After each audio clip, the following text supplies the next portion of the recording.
د نړۍ سیاسي رهبران کوم ډول ټلیفونونه کاروي.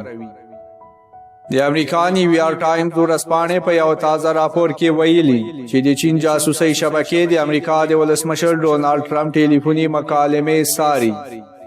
د چین د بهرنیو چارو وزارت له دغې ادعا وروسته په طنزیه انداز ویلي چې که ټرمپ غواړي د ټلیفون جاسوسي ونه شي د هوایي له ګرځنده ټلیفون څخه د ګټه واخلي.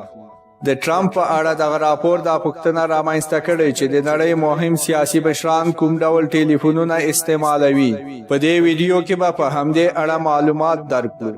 باراک اوباما د امریکا مخکینی ولسمشر باراک اوباما د بلک بیری له سمارټ فون څخه ګټه اخیسته. د لاسته راغلو معلوماتو له مخې د اوباما ټلیفون 3000 امریکایي ډالره بیه لرله.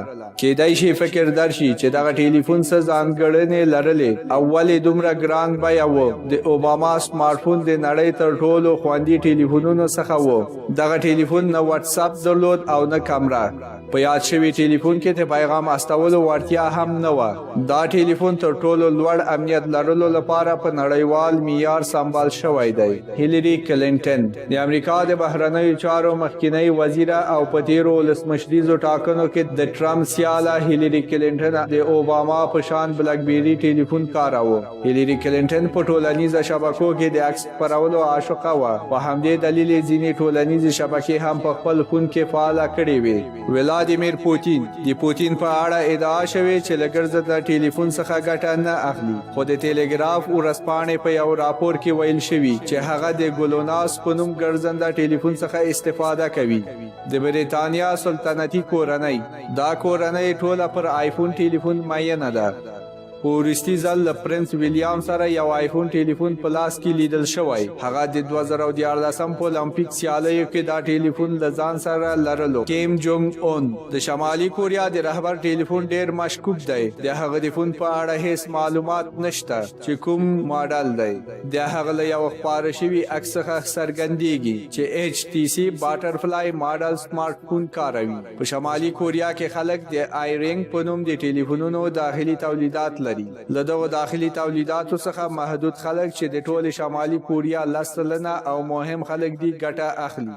یو ګمان دا هم دی چې د شمالي کوریا رهبر هم له دغه ټلیفون څخه استفاده کړې ده. انګلا مرکل د آلمان د صدر اعظم او مقتدر سیاستواله انګلا مرکل په اړه ویل شوی چې له نوکیا 280 او بلک بیری ټلیفونونو څخه ګټه اخلي. ویل شوی چې د هغې د دفتری کارونو ټلیفون نوکیا دی. ډونالد ټرمپ ویل کېږي چې ټرمپ خپل ټویټونه د عمومي اړیکو له لارې ترسره کوي. ټرمپ له ولسمشرۍ څخه مخکې له سامسونګ ګلکسي ټلیفون څخه ګټه اخیسته. ټرمپ سپینې ماڼۍ ته له ننوتلو وروسته له آیفون ټلیفون څخه ګټه اخیستل پیل کړل.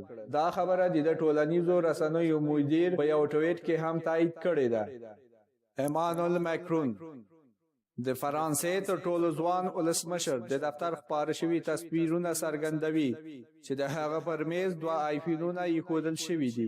نو له دې څرګندیږي چې د فرانسې ولسمشر آیفون ټلیفونونه استفاده کوي.